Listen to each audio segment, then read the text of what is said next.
श्रीमद् भागवत महापुराण ऐसा ग्रंथ ये कोई पुस्तक नहीं है, यह साक्षात भगवान की वांगमय प्रतिमूर्ति है।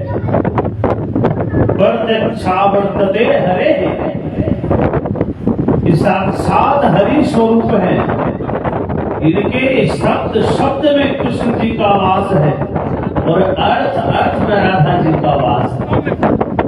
ये अगर आपके साथ रहे ना, संसार में ऐसा कोई नहीं जो आपको नुकसान पहुंचा सकता। तो साक्षात गोविंद आपके पास रहे तो आपको कदापि कोई नुकसान नहीं पहुंचा सकता। लास्ट उतना है सज्जनों, ज्यादा करेंगे तो इस प्रकार से श्रीमद् भागवत महापुराण, इसमें 18,000 श्लोक है और 12 स्कंद है, 335 अध्याय है। सज्जनों, श्रीमद् भागवत में 4 अक्षर है। सबसे पहले व्यास जी महाराज जब इसकी रचना किए तो पहुंच गए नारायण के पास। प्रभु सो कृपा करके जरा आशीर्वाद दे दीजिए प्रभु। जहाँ तक मेरी श्रद्धा हुई, जहाँ तक मुझे ज्ञान था, वहां तक मैंने इस पुराण में आपकी लीला का गायन किया प्रभु। अब आपकी मुहर की आवश्यकता है और माता जी भी मुहर लगा देगी, बड़ा सुंदर हो जाएगा। प्रभु तो आशीर्वाद दे दिए। लेकिन व्यास जी महाराज जब लक्ष्मी जी के पास पहुंचे तो माता लक्ष्मी जी बोली, हे व्यास जी महाराज, इसको मेरा कहीं नाम नजर नहीं आ रहा, तो इसको हम आशीर्वाद क्यों दें? व्यास जी महाराज बोले, माता जी, भगवता प्रोक्तम भागवतम तो भगवत्या प्रोक्तम भागवतम। भगवान ने कहा वो भागवत है, भगवती ने भी जो कही है वो भी भागवत। नहीं मरा, कहा होगा मुझे पोस्ट नहीं चाहिए, जिसका विलूषण हो, जहाँ स्पष्ट हो मुझे वो चाहिए। ऐसे नहीं, ये कहने में आप बहुत होशियार है महाराज, ऐसे काम नहीं चलेगा। अब पहले उसका नाम था भागवत महापुराण, लेकिन वहां पर व्यास जी महाराज को श्रीमद जोड़ना पड़ा, तब से हो गया श्रीमद् भागवत महापुराण। सज्जनों, तब जाके माता लक्ष्मी जी आशीर्वाद की। सज्जनों, ऐसा श्रीमद् भागवत महापुराण, इस पुराण की कथा जब सुखदेव जी महाराज, जैसा हम लोग चर्चा कर रहे थे, राजा परीक्षित को श्राप लगा तक्षक नाग के दशमी का 7वें दिवस, 7वें दिन महाराज, तो वहां पर सारे देवता लोग अमृत कलश लेकर के आए। सुखदेव जी को लगा कथा सुनने आए हैं, बढ़िया बात। सारे ऋषि मुनि भी जुड़ गए थे, बड़े बड़े अमलात्मा विमलात्मा। महात्मा बड़े आनंद से कथा श्रवण करने के लिए लाई। सुखदेव जी को लगा देवता लोग भी आ रहे हैं कथा सुनने, बढ़िया बात, बहुत अच्छा। लेकिन देवता लोग आकर के क्या बोले, सुखदेव जी महाराज ये भागवतामृत जो है जो हम लोगों को दे दीजिए, और इसके बदले में स्वर्ग का अमृत जो है ये अमृत आप राजा परीक्षित को पिला दीजिए। तो इस अमृत को पीने से उनको मृत्यु के भय से मुक्ति मिल जाए। सुखदेव जी महाराज बोले देवताओं, ये विधिमन जो आप लोगों ने किया अदला बदली ना, ये कहीं हमको जम नहीं रहा। क्यों? अब कोई कहे महाराज टूटा फूटा गाड़ी देकर के कि महाराज आपका नया गाड़ी जो है मुझे दे दीजिए, अरे टूटी फूटी गाड़ी आप मेरा वाला आप ले लीजिए। आप सोचिए कितना हमको ये बुड़बक समझ रहा है। गाड़ी है तो क्या हुआ, टूटा फूटा लेके नया गाड़ी क्यों नहीं इसके बदले? अरे अदला बदली का एक सीमा होता है, बराबरी में अदला बदली होता है। सज्जनों, सुखदेव जी को बड़ा खराब लगा और बोले देवताओं आप लोग ठगिया हो, क्योंकि सदैव आप लोगों ने ठगा है। समुद्र मंथन किया, समुद्र मंथन जब किया तो अब जब विष निकला तो भोलेनाथ को आप लोगों ने दे दिया, और अमृत जब निकला तो असुरों को पूछा तक नहीं, छल कपट करके स्वयं पी लिए महाराज। तो यही वाला स्वभाव लेकर के आप लोग यहाँ भी आए हैं, तो ये उचित नहीं है, क्योंकि आप गांठ बांध लीजिए, मैं अदला बदली कदापि नहीं करूंगा। देवताओं को बड़ा खराब लगा महाराज, देवता बनकर के और यहाँ पर मृतलोक में आए महाराज, और कथा श्रवण करने को अवसर नहीं मिला। देखिए अगर सुनने आते ना तो सुखदेव जी मना नहीं करते। कथा सुनने के लिए अगर आपका दुश्मन भी आया है, आप एक बार भी उसको आप बोले कि महाराज क्यों आए यहाँ, समझे आपका फल जो हो गया, समझता जग ही आपका भ्रष्ट। क्योंकि भागवत श्रवण आप कर रहे हैं और आपको इतना ज्ञान नहीं है कि भगवान की कथा में आप नीचे ऊपर का तुलना किए, दुश्मनी को आद रखिए, बैर को आद रखिए, तो ये उचित बात नहीं। सज्जनों, देवता लोग पहुंच गए ब्रह्मा जी के पास, बोले सो एक काम करिए, हम लोगों का अपमान हो रहा है, संसार को परले कर दीजिए। क्यों हुआ भैया, क्या हुआ? बोले ऐसे सुखदेव जी बौखला गए हैं क्या, एक कथा हम लोगों को नहीं दी, वो राजा परीक्षित को पिलाने के लिए व्याकुल है महाराज। ये अमृत का कोई वैल्यू नहीं। सज्जनों समझिए आखिर अमृत है, जैसे स्वर्ग का अमृत आपने पी लिया तो आपको पुण्य मिल गया इतना सारा, आप पहुंच गए वहां स्वर्ग, खूब सुख भोगी, मौज मस्ती। सज्जनों, अप्सरा को देखिए, दिव्य स्त्रियों को देखिए, खूब खान पान की, लेकिन जैसे पुण्य खत्म हो गया आपको धक्का देगा, जाओ फिर से पुण्य कमाओ, फिर आना स्वर्ग में। सज्जनों, अब देखिए भागवतामृत क्या है। यदि आपने भागवत कथा का पान कर लिया सज्जनों, दोबारा फिर आपको पुण्य कमाने का जरूरत नहीं पड़ेगा, दोबारा मृत्यु लोक में कदापि नहीं आना पड़ेगा। सज्जनों, ये भागवतामृत है और इसको भी गंगा कहा गया है। सज्जनों, भागवत को भी गंगा कहा गया है, कथा गंगा, गीता गंगोदकम विद्वा। क्यों? एक होती है भागीरथी गंगा, जहाँ हम लोग स्नान करने जाते हैं और अपने तन मन को पवित्र करती है, और यह भी एक गंगा है, वहां जाकर हम लोग पवित्र होते हैं। कई किलोमीटर जाना पड़ता है और ये आपके घर तक चल करके आती है। भैया नहा लो, स्नान कर लो, डुबकी लगा लो, सज्जनों, उस गंगा में जाने के लिए आपको तैयार होना पड़ता है और उस गंगा में अगर गहराई में जाइएगा तो मरने का डर रहता है और इस गहराई में यहाँ पर अगर उतरिएगा तो मरने का नहीं, आपका तैरने का जो सपना है पूर्ण हो जाता है। सज्जनों, यहाँ तरता है और वह गंगा जो है भगवान के चरणों से निकली हुई है। यह गंगा जो है सो भगवान के श्री मुखार बिंद से प्रकट है। सज्जनों, तो इस गंगा में आप लोग डुबकी लगा रहे हैं, कम बड़ी बात नहीं है। ऐसा भागवती वार्ता सुरा नाम अपनी दुर्लभा, देवता लोग देवताओं के लिए भी दुर्लभ है यह कथा, और यह कथा अगर हम लोगों को प्राप्त हो रही है तो कम बड़ी बात नहीं है। सज्जनों, भाग्योदय न बहुजन्म समय जितेन सत्संगमं च लभते पुरुषो जनावहे।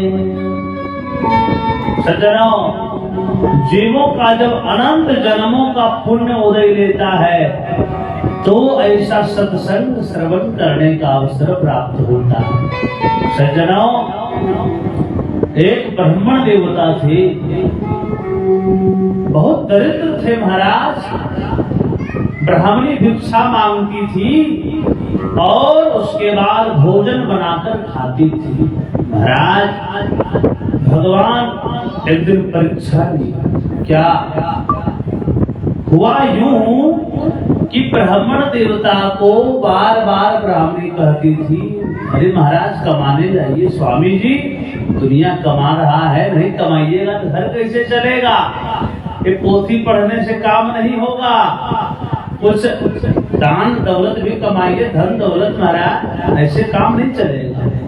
पंडित जी की ही बात बोलते, देवी जी हम नित्य श्रीमद् भागवत का पाठ करते हैं और इसको छोड़ के मुझे कुछ पसंद ही नहीं आता है, तो मेरी क्या गलती है? और मुझे कुछ काम करना भी नहीं आता, देवी जी क्षमा कर, मैं केवल श्रीमद् भागवत का पाठ करूंगा। सज्जनों, अब हुआ यूं महाराज, प्रत्येक दिन का काम वही था उनका। पैसा कमाना तो था नहीं, नौकरी कहीं थी नहीं, ब्राह्मणी बेचारी भिक्षा मांगती थी, बना करके खाती थी।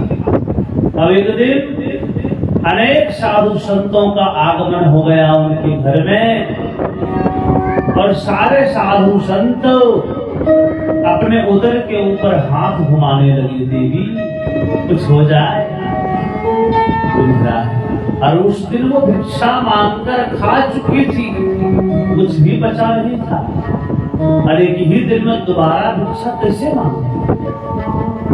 बड़ा दुख हुआ कि स्वामी जी को मैं बार बार कहती हूँ कुछ धन कमाइए और वो नहीं कमाते हैं, जिसका परिणाम है कि आज मैं भोजन नहीं करा पाऊंगी, सारे साधु संत होके रह जाएंगे। कितनी बड़ी मैं पापिन हूँ, क्या कहूँ। सज्जनों, बड़ा दुखी हो गई और कुछ देर के बाद संतों को लगा कि शायद कुछ दिक्कत की बात है, चलो हम लोग चलते हैं। और संत लोगों ने एक बात कही, देवी जी फिर आऊंगा कभी, कोई दिक्कत की बात नहीं, चले। ब्राह्मणी अंदर आई और पंडित जी श्रीमद् भागवत का पुस्तक पढ़ रहे थे, पुराण पढ़ रहे थे। महाराज, ब्राह्मणी आकर के और पुस्तक को उठा करके पृष्ठ को फाड़ दी और ब्राह्मण देवता के ऊपर सारा पुस्तक पटक दी। जाइए, आप इसी पुस्तक को पढ़िए, आपका यही काम तमाम करेगा, यही साथ देगा। आज आपके ही कारण में साधु संतों को भोजन नहीं करा पाई, इतने बड़ी मैं भक्त हूँ भगवान की, लेकिन आपके ही कारण आज मैं पापिन बन गई हूँ।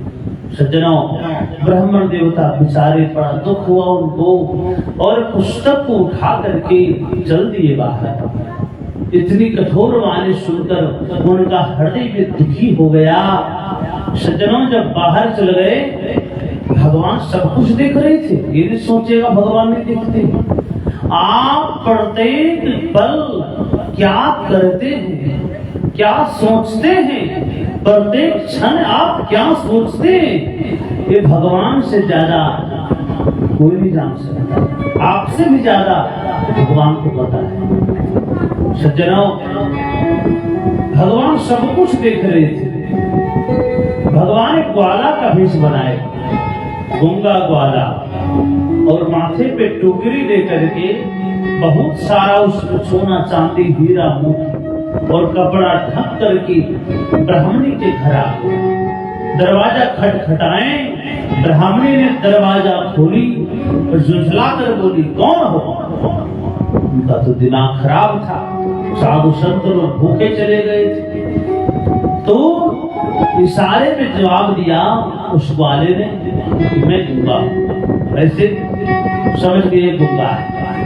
टोकरी नीचे रख दी तो कुछ लिखने का लाओ देवी। लिख दिए, महाराज ये आपके पति मेरे यहाँ नौकरी करते थे और कभी कुछ मांगे नहीं, तनख्वाह कभी मांगे ही नहीं। तो मेरी क्या गलती है? वही मुझे लगा कि आज आपके पति को उस पैसे की जरूरत होगी, इसलिए मैंने सारे धन को इकट्ठा करके रखा। सज्जनों, भगवान चल दिए। महाराज जैसे टोकरी के ऊपर से कपड़ा हटाई, ब्राह्मणी ने वो टोकरी में सोना चांदी हीरा मोती देखकर ब्राह्मणी प्रसन्न हो गई। री मेरे स्वामी तो नौकरी करते थे, इसमें तो लिखा हुआ, हमसे झूठ क्यों बोलते थे महाराज? क्यों झूठ बोलते थे? कहीं नौकरी नहीं करता।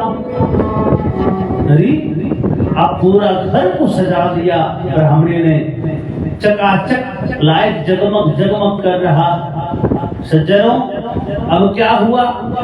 और शाम तक ब्राह्मण देवता को लगा कि ब्राह्मणी का गुस्सा थोड़ा कुछ कम हो गया होगा, तो चलो जरा देखा जाए क्या हाल चाल है। महाराज ब्राह्मण देवता घर के पास पहुंचे, लेकिन वहां इतना लाइट देखकर वो भ्रमित हो गई कि मेरा घर नहीं हो सकता, ये शायद किसी और का घर है। कैसे महाराज? जिसके घर में खाने का ठिकाना नहीं है, उस घर में इतने लाइट जगमग जगमग कर रहा है, घर चमचमा रहा, ये संभव इम्पॉसिबल। महाराज निकल गए उधर, फिर घर तो वही था, फिर लौट कर वही आ गए। दरवाजा खटखटाए, ब्राह्मणी निकली आरती की थाली लेकर, वो सोने की थाली में आरती सजा करके ब्राह्मण देवता ने देखी, देवी क्या बात है? ब्राह्मण देवता को लगा कि सुबह भी आरती हुआ था, लेकिन दूसरे ढंग का आरती था, और अभी तो कुछ दूसरे ढंग का आरती हो रहा है। बड़ा सुंदर बात। कैसी देवी जी? तो सबसे पहले बताइए महाराज, क्या हमसे झूठ क्यों बोले? क्या वो माँ देवी जी झूठ कब बोल दिया?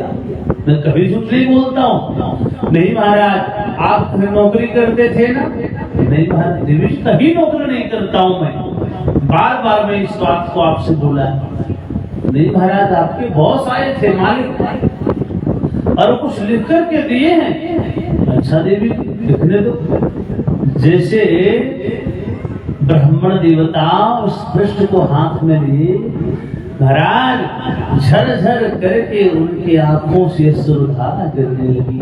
महाराज उसको देखकर सज्जनों क्यों रोने लगे? क्योंकि उसमें लिखा था कि हे ब्राह्मण देवता, आपका तनख्वाह देने के लिए मैं आया था। सज्जनों, जगत मजूरी देत है, क्यों राखे गोविंद, भगवान का नाम जपने वाला है तो उसको कभी न कभी भगवान किसी न किसी रूप में आपको सहायता जरूर करते हैं। जिस समय आपको कोई साथ नहीं देता है उस समय आपको भगवान साथ देते हैं। सज्जनों, इसलिए मेरा कहना है कि भगवान पर अटूट विश्वास रखें। सज्जनों, आप अगर प्रत्येक दिन भागवत पढ़ते हैं ना तो भगवान आपको देख रहे हैं कि मेरा भक्त है, और उसका वैकुंठ का जो टिकट है ना इतना कन्फर्म हो जाता है कि कोई छीन नहीं सकता, और वो जीवन भर सुखी रहेगा, आनंद में झूमते रहेगा। टेंशन क्यों करना? सज्जनों, चिंता नहीं करनी चाहिए, सब कुछ भगवान पर छोड़िए, आपको कोई कमी नहीं होगी। तो अरे जीवन है तेरे हवाले मुरलिया वाले, जीवन है तेरे हवाले मुरलिया वाले, जीवन है तेरे हवाले मुरलिया वाले, जीवन है तेरे हवाले मुरलिया वाले। ए हो मुरलिया वाले, ए हो मुरलिया वाले, ए हो मुरलिया वाले, ए हो सवरिया वाले, जीवन है तेरे हवाले मुरलिया वाले, जीवन है तेरे हवाले मुरलिया वाले। जय हो, जय श्री राम।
चाहे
प्रकार से श्रीमद् भागवत कथा भगवान के चरणों में हम लोगों को शरणागति की प्राप्ति होती है और भगवान के प्रति प्रेम कैसे हो, इस बातों का ज्ञान भी हम लोगों को श्रीमद् भागवत से ही प्राप्त होती है।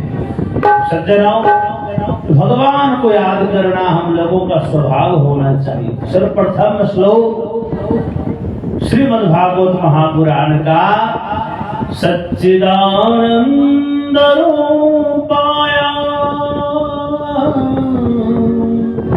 विश्वोत्पत्त्यादि हेतवे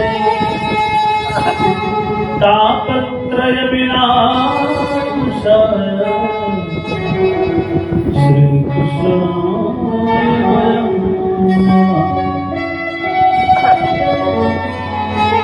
भगवान का नाम सच्चिदानंद, जो सत्य धन से परिपूर्ण है, जहां असत्य का प्रवेश तक नहीं है। सत्य का मतलब जो आदि मध्यांत सत्य है, जिसका आदि भी सत्य है, मध्य भी सत्य है और कभी न होने वाला अंत भी सत्य है। और सत्य क्या है? जो अपरिवर्तनीय सत्य है। सत्य कभी बदलता नहीं, सत्य कभी छुपता नहीं है। सत्य प्रकाशमान है। संसार सत्य है क्या? नहीं। हम लोग सत्य हैं? नहीं, क्योंकि हम लोगों में परिवर्तन हो रहा है। संसार में ऐसा कोई वस्तु नहीं जो हम लोग बनाते हैं और उसका नाश ना हो। हर एक चीज का नाश हो जाता है, यहाँ तक कि हम लोगों का भी नाश हो जाता है। लेकिन इसी संसार में सूर्य है, चंद्र है, आकाश है, वायु है, पृथ्वी है, ये सब सत्य का प्रतीक है। सज्जनों, इस सब का नाश नहीं होता, तब भी थे। ऐसे तो आया है श्रीमद् भागवत जी में, तो सृष्टि के पूर्व में कुछ नहीं था, तो भगवान स्वयं सारे संसार की रचना की। एक लक्ष्मी की तरफ से 50 रुपए का दान समर्पित हुआ भगवान के चरणों में। भगवान इनको विद्या बुद्धि प्रदान करे और वृंदावन बिहारी लाल की जय। सज्जनों, संसार में सृष्टि के पूर्व भगवान ने स्वयं ही सारी चीजों को बनाए हैं और सामान नहीं था बनाने का, तो स्वयं वो सामान भी बन गए, वो सामग्री भी स्वयं बना गई। इसलिए कहा जाता है कि संसार के कण-कण में भगवान का प्यार है। इसलिए कहा जाता है क्योंकि हर एक चीज में, हर एक वस्तु में भगवान का वास है। क्यों भैया? क्योंकि वही भगवान का रूप ही है।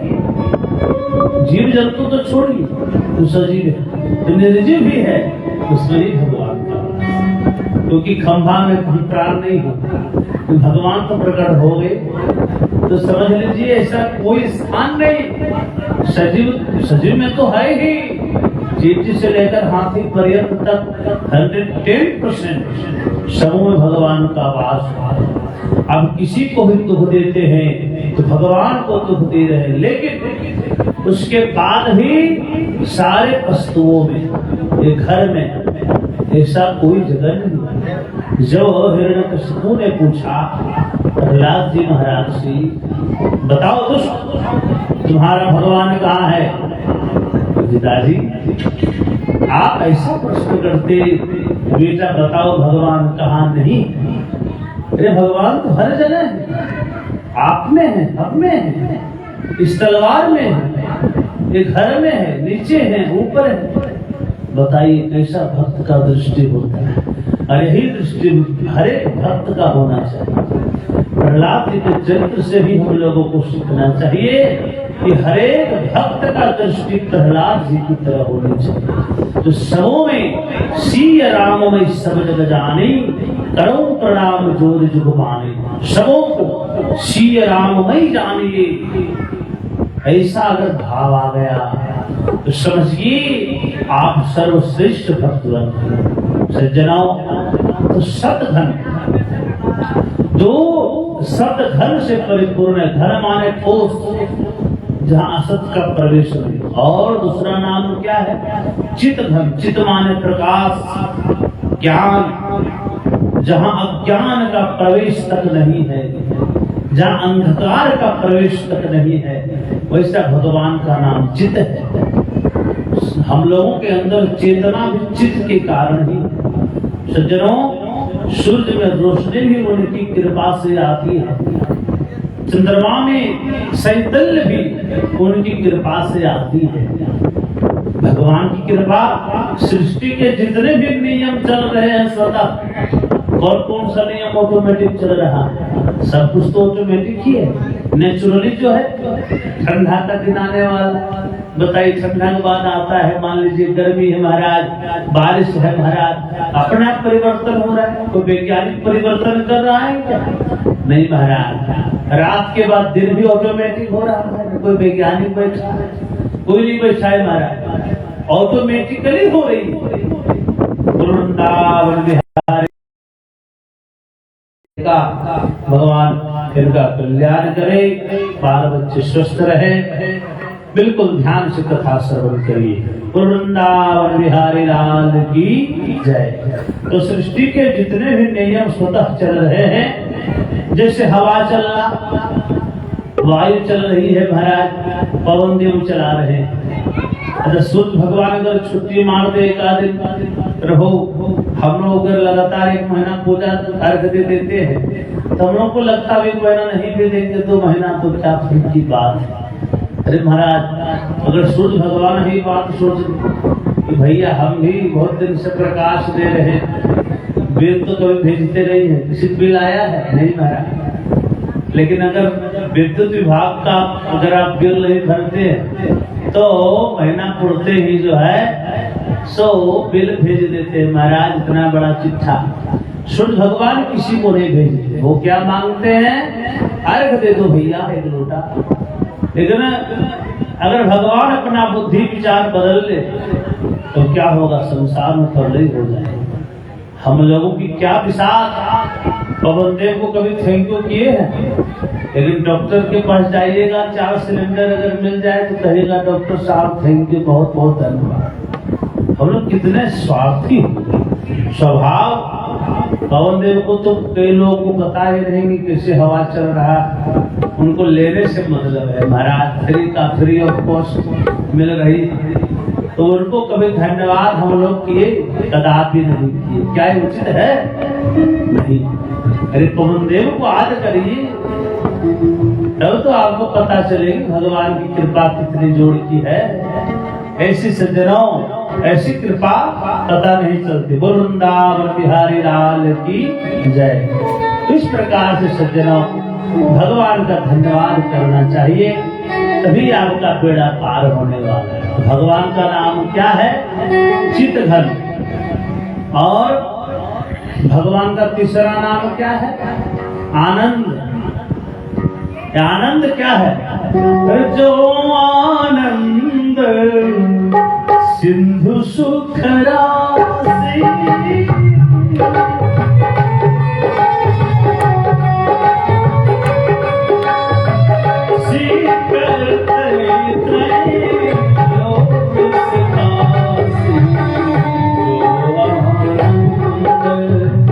सिंधु सुख राशि,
रामचंद्र की जय, उमापति महादेव की जय। जो आनंद सिंधु सुख राशि, आनंद की परिभाषा भी हम लोग बदल कर रख दिए। क्या कोई थोड़ा सा भी बढ़िया से खट्टा मीठा भोजन करा दे, अरे महाराज कैसा लगा, बड़ा आनंद आया, बड़ा महाराज क्या बता, एयर कंडीशन कमरा में सोने को मिल जाए 2 दिन, महाराज कैसा लगा महाराज, बड़ा आनंद आया प्रभु, बड़ा आनंद। अरे आनंद की परिभाषा है महाराज, आनंद इसी को कहते हैं। क्षणिक सुख ये हो सकता है, आनंद नहीं। क्यों? क्योंकि जो आनंद सिंधु सुख राशि, अरे आनंद तो शिवा राम का, कृष्ण का है ही नहीं। राम ही आनंद है, कृष्ण ही आनंद है। सज्जनों, क्षणिक सुख है, आनंद नहीं। जिसको एक बार ही आनंद की प्राप्ति हो गई, उसको जीवन फिर उदास होगा। इस संसार की वस्तु देखिए, अब जादूगर जादू दिखाने आता है ना, तो बढ़िया से देखिएगा, यहाँ मिट्टी उठाएगा तो बस साड़ी बना देगा बढ़िया से, ताजा ताजा महाराज। और न जाने कपड़ा उठाया कबूतर बना दिया, हम लोग को आश्चर्य लगता है, अरे भैया ये कैसे हो गया, ये आश्चर्य की बात महाराज। फिर जमोड़ा जो उसके पास में सब जानता है, उसको आश्चर्य नहीं लगता, तो सब जान रहा है क्या खेला हो रहा महाराज, हम लोगों को आश्चर्य लगता है। उसी तरह संसार को देखकर हम लोग आश्चर्य हो जाते भैया, अरे गाड़ी घोड़ा धन दौलत महाराज बड़ा है, तो इससे ही तो सुख है, उसको क्या पता महाराज। लेकिन साधु संतों के पास जाकर देखें, वो सबको फालतू सामान समझेंगे, कोई इसका कीमत है उनके सामने इतना हीरा मोती सोना चांदी रखिए तो क्या, उसको राम नाम के सिवा कुछ सुहाता ही नहीं। तो महाराज उसको पता है कि सब फालतू, हम लोगों को पता नहीं, हम लोग भौतिक मनुष्य है महाराज, हम लोगों को ज्ञान की प्राप्ति नहीं हो पाई, तो हम लोग समझ नहीं पाते हैं इसका महत्व क्या है। और सबसे महत्व चीज कौन सा है, इसकी महत्ता कितनी है, भगवान के सिवा कोई चीज का महत्व है ही नहीं सज्जनों। तो साधु संत क्या है, जमोड़ा है, उसको सब पता है कि भैया छूटने वाला है, तुम परेशान हो रहे हो करोड़पति बनने के चक्कर में क्यों, अरे राम नाम रूपी धन कमाओ, जो धन साथ में जाएगा। अच्छा बताइए, जीवन भर कौन कौन सा कर्म करके जीव धन कमाता है, क्या ना क्या करता है सज्जनों, झूठ बोलता है, बेईमानी करता है, हड़पता है, बुद्धि लगाता है, परेशान होता है, पूजा पाठ दुनिया जहान सब छोड़ देता है, और धन आने के बाद तो सब स्वयं भी छूट जाता है। सज्जनों, दुख में सुमिरन सब करे, सुख में करे न कोई, जो सुख में सुमिरन करे तो दुख काहे हो। सज्जनों, दुख में भगवान का कितना आद आता है, बहुत ज्यादा आद आता है। अच्छा, किसी को दुखी आदमी को पूछने जाइएगा, प्रभु दुखी कैसे हो गए, क्या कारण है, एक ही बात कहेगा, महाराज भगवान की कृपा ही नहीं है, तो क्या दुखी तो होंगे। अरे भैया, भगवान के चलते आप दुखी हो गए जी महाराज। बोल वृंदावन बिहारी लाल की जय।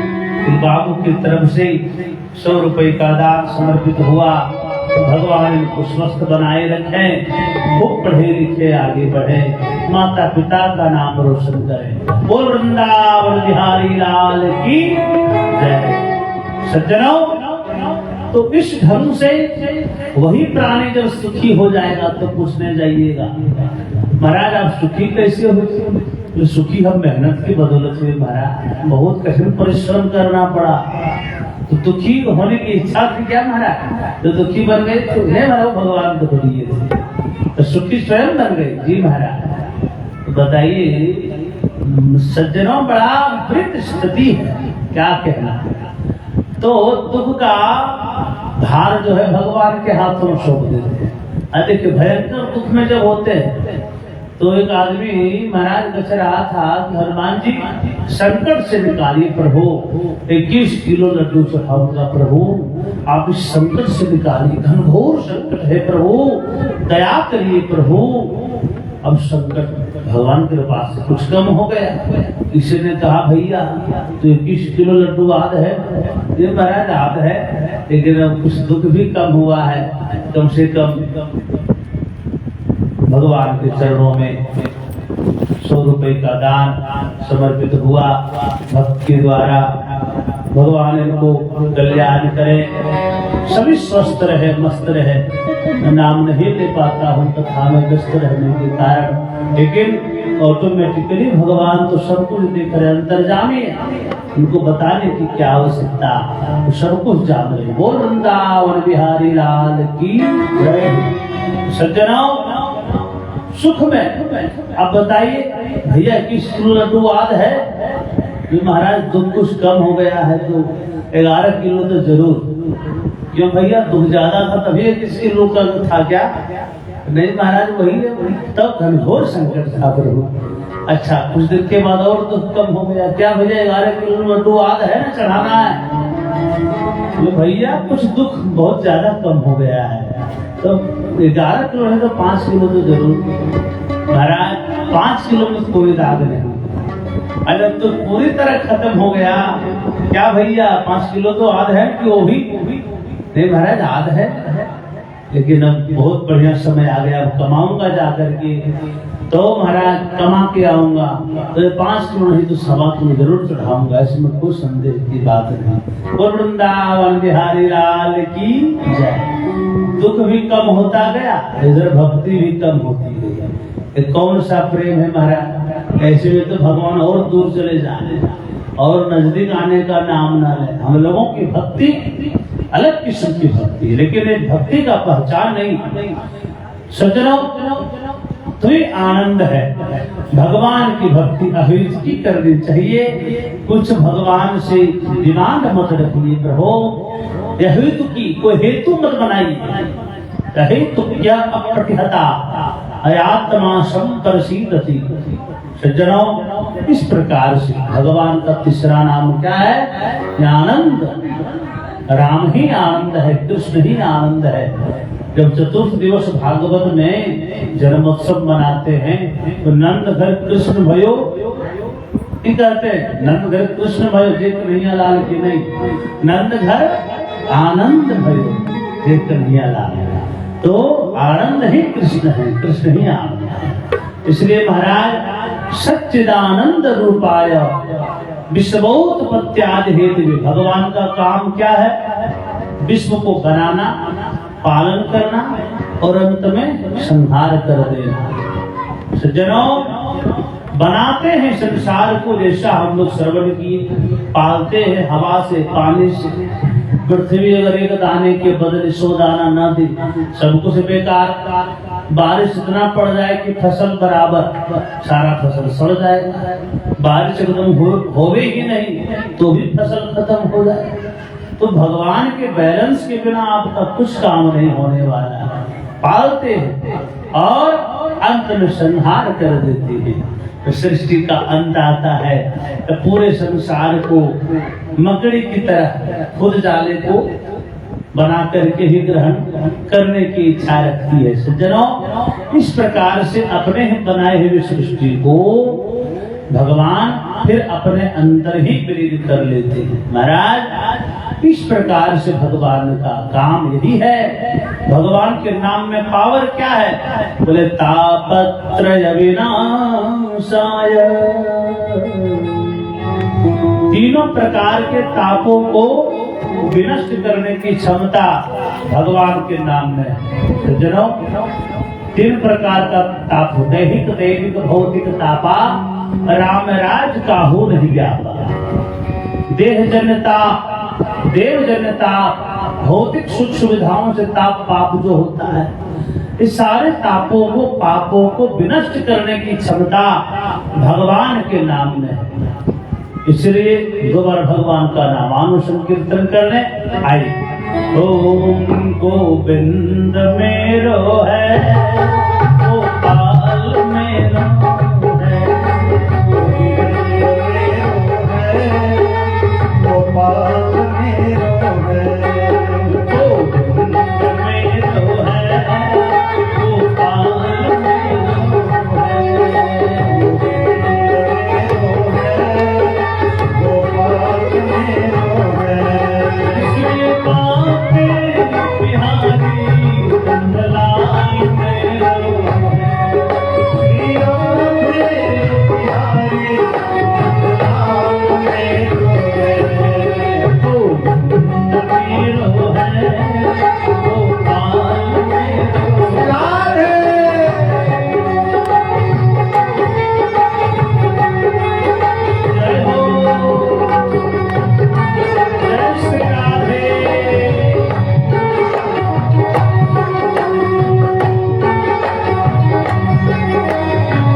कृष्णचंद्र जी महाराज की जय। सज्जनों, तापत्रय विनाशाय श्री कृष्णाय वयम नमः। ऐसे भगवान के चरणों में हम लोगों का, सिर्फ मेरा नहीं, वयम नमः, हम लोगों का अनंत कोटि नमन है। सज्जनों, फिर नैमिषारण्य तीर्थ में सज्जनों 88,000 ऋषि मुनिजन बैठे हुए, और उसके बीच में कौन बैठे थे महाराज? सूत जी महाराज को प्रधान वक्ता बना करके, और 88,000 ऋषि मुनियों में से कोई कमजोर नहीं भरा, सब वक्ता के बराबर है, सब में उतना ही पावर। सज्जनों, सबको कल्याण करे भगवान, दान करने वाले को वृंदावन बिहारी लाल की जय। सज्जनों, महाराज प्रश्न किया, प्रभु घोर कलियुग आ रहा है और कली से कलुषित प्राणियों का उद्धार कैसे होगा? सज्जनों, तो 88,000 ऋषि मुनियों में से एक शौनक महर्षि थे, वयोवृद्ध थे, उनको खड़ा किया गया। क्योंकि 88,000 लोग बोलेंगे तो एक साथ इतनी हल्ला हो जाएगा सज्जनों कि बड़ा उत्तर देना मुश्किल हो जाएगा। तो उस प्रकार से शौनक महर्षि ने प्रश्न किया, क्या कि ज्ञान कांत विध्वंसा कोटि सूर्य सम श्रोता ही कथा मम सूत जी महाराज, अज्ञान रूपी अंधकार को दूर करने के लिए आप करोड़ों सूर्य के समान हैं। अज्ञान रूपी अंधकार को दूर करने के लिए सज्जनों, कैसे अज्ञान अंधकार कैसे होता है? सज्जनों देखिए, ज्ञान रूपी प्रकाश सबके अंदर है, लेकिन अज्ञान रूपी पर्दा से वो ढक जाता है, जिससे हम लोग अपने आप को जान नहीं पाते हैं। लेकिन जैसे गुरु के संसर्ग में लगते हैं, जैसे वो बल्ब का कनेक्शन फिट करते हैं, जैसे प्रकाश जलता है, ज्ञान रूपी प्रकाश जैसे प्रज्वलित होती है, हम लोगों को पता चल जाता है, अरे यह ज्ञान तो हमारे अंदर ही था। किस तरह से? जैसे किसी कमरे में आप गए, अंधकार है, कमरा अंधेरा है, और उस कमरे में आप वस्तु को ढूंढ रहे हैं, बहुत देर तक ढूंढे लेकिन आपको नहीं मिली, लेकिन जैसे ही प्रकाश आया तुरंत वस्तु आपको मिल गई उसी क्षण। क्या वस्तु वहां नहीं थी? वस्तु थी, लेकिन आपको मिल नहीं रहा था। क्यों भैया? अंधकार इतना था। उसी तरह हम लोगों के मन में काम, क्रोध, लोभ रूपी अंधकार इतना है कि हम लोगों का परम पिता परमेश्वर से साक्षात्कार नहीं हो पाता है। जैसे गुरु के संसर्ग में हम लोग जाते हैं, तुरंत वो अंधकार को ज्ञान रूपी प्रकाश से दूर कर देते हैं और हम लोगों का ईश्वर से साक्षात्कार हो जाता है। अच्छा, अंधकार दूर करना आवश्यक नहीं है, प्रकाश को जलाइए, अंधकार स्वतः दूर हो जाए। जीवन से बुराई को भगा नहीं पाइएगा, अच्छाई को जीवन में लाते जाइए, बुराई स्वतः दूर हो जाएगा। सज्जनों, तो इस तरह से महाराज ईश्वर से साक्षात्कार। अच्छा, अज्ञान अंधकार है ऐसे भी जान सकते हैं, जैसे कोई पढ़े लिखे व्यक्ति नहीं हो और उनको यदि पढ़ने के लिए दे दिया जाए महाराज कोई भी पुस्तक, महाराज क्योंकि गुरु का संसर्ग कभी नहीं कर पाए तो पढ़ नहीं पाएंगे। दिखाई पड़ रहा है शब्द, उनके पास भी आंख देख रहे हैं, लेकिन वो अंधकार के कारण उसको पढ़ नहीं पाएंगे, क्योंकि अज्ञान रूपी अंधकार है। तो गुरु का संसर्ग यदि वो करते हैं तो अंधकार को अपने ज्ञान के प्रकाश से दूर कर देंगे, तो स्वतः वो पुस्तक को पढ़ लेंगे। बोल वृंदावन बिहारी लाल की जय, सतगुरुदेव भगवान की जय। इस तरह से महाराज सौनक महर्षि कह रहे हैं कि हम लोगों के मन में भी घोर अज्ञान रूपी अंधकार है। सूत जी महाराज, सूता छाही कथा सारम, इसलिए अपने प्रवचनामृत से हम लोगों के मन के अज्ञान रूपी अंधकार को दूर करिए महाराज। और कथा सारम, कथा में कहिए महाराज, क्योंकि कथा 1000 वर्ष तक महाराज हम लोग करते रहते हैं। कथा का सार कहिए। क्यों भैया सार क्यों? बोले कलयुग के प्राणियों के पास समय नहीं रहेगा 1000 वर्ष तक बैठने का। महाराज 1 साल भी बैठने के लिए बोल दिया जाए तो असंभव हो जाएगा। तो कथा सार कहिए, जो संपूर्ण कथा का जो इम्पोर्टेंट है वो पाठ कहिए महाराज। ऐसे महाराज कथा श्रवण करवाइए आप, जो अपने कर्ण के द्वारा जाकर के अमृत का काम, क्योंकि महाराज हम लोगों का जीवन बड़ा दुखदाई है। ऋषि महाराज बोले काल व्याल मुखग्रास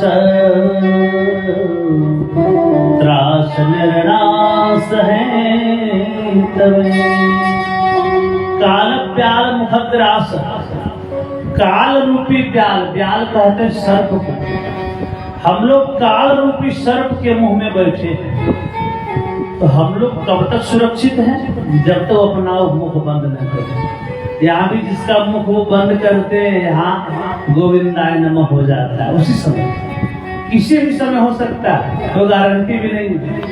चलते चलते हैं, उठते हैं, बैठते हैं, सोए हैं, बैठे हैं। जब आपका वो काल रूपी व्याल मुख बंद करेंगे, हम लोग उसी के अंदर तो बैठे हैं महाराज। श्वास की गति चल रही है तो जीवन की लीला समाप्त हो जाती है। इसलिए हे सूत जी महाराज, आप कथा श्रवण करवाने का प्रश्न। सज्जनों, कथा करती क्या है? धर्म प्रोज्झति कैतवोत्र परमो निर्मत्सरा सदा वैद्यम वास्तवमत्र वस्तु शिवदम् तापत्रयो नमोलनम्। संसार के जितने भी धर्म है, सामाजिक धर्म है और जितने प्रकार के धर्म हैं, लेकिन परम धर्म क्या है? केवल कृष्ण कथा, गोविंद कथा। परम धर्म क्या है? धर्म प्रोच्छति कैतवोत्र परमो। परम धर्म केवल कृष्ण कथा है, गोविंद कथा है। कथा हमें क्या करती है? बोले निर्मत्सराणाम सदा। कथा हमारे मन को निर्मत्सर करती है। निर्मत्सर, एक होता है मत्सर और एक होता है मच्छर। मत्सर और मच्छर में क्या अंतर है? मच्छर काटता है बाहर से सज्जनों, और मच्छर जब काटता है तो हम लोग मच्छरदानी लगा करके, गुड नाइट जला करके और उस मच्छर से बच जाते हैं और प्रेम से निद्रा को लेते हैं। लेकिन एक मत्सर होता है जो अंदर में रहता है, काम क्रोध लोभ मोह मद अहंकार, यही प्रकार का मच्छर है और ये हमारे शरीर के अंदर रहते हैं।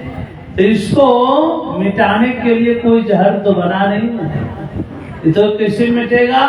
ये भगवान की कथा से ही मिटने वाला है, दूसरा उपाय कुछ भी नहीं है। इसलिए कैसे जानेगा कि आपका अंदर का मच्छर मर गया है? कोई पहचान तो होनी चाहिए। महाराज बीमारी खत्म हो गया तो पहचान तो होगा, जांच में फ्रेश आएगा तब न जाने की बीमारी खत्म हो गया।